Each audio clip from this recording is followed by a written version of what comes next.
think most people that go to motor races have got a completely misconceived idea of what it really is all about. They see from 8 o'clock on a Saturday morning, sitting in the stands till maybe 5 o'clock on Sunday night, and it all looks very glamorous, you know, the television cameras and the guys and the girls and the colour and the fireworks and what have you, but they don't see the bit between 8 o'clock Monday morning and 5 o'clock Friday night, which, you know, for the normal man is 40 hours, but with us it's quite often double that. If you like working 80 hours a week, you might disagree with Roger Bailey's account of life working under the car rather than driving in the car.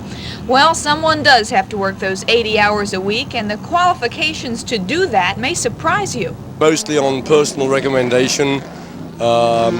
Fabricator we have over there is from the Formula One team over in Europe. The engine man knew the chief mechanic last year through working for another team in the States with him, so he was selected that way.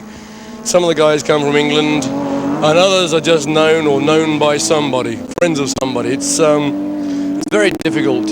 We have tried finding mechanics over here that come in off the street and say, I want a job. I've worked for a local BMW dealer for 5 years, and quite often the guys are very good, but as you know, there's a lot of difference between running a race team and working day to day in a race shop. And we find that quite often you train a guy for 6 months, 12 months or 2 years, and as soon as he becomes worth anything to you, he's up and gone to somewhere else. And so we try and find an established race car mechanic. I think the main requirement is that the man really should be single. Once a man's married, the pressures are sort of unbearable. He's away from home, on the road 6, 7 months a year. When most people are going to dinners and parties on Friday and Saturday night, he's generally working somewhere in a little smelly garage with candles all around him so he can see what he's doing.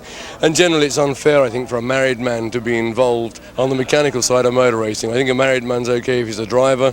On the glamour side, at 4 o'clock when the practice is over, the guy gets in his BMW or his Porsche or whatever he may drive and go home to the swimming pool, and that's fine. But I think for a mechanic, it's very difficult to be married or have a steady girlfriend and stay that way for long. You're working 80 hours a week, you're single, so is it financially rewarding?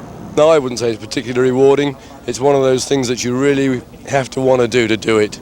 It pays well, but if you take it out by the hour and divide it by your income, it's a pretty poor old deal. In fact, I would think in a lot of cases it's below the minimum national, recommended wage or whatever you have over here.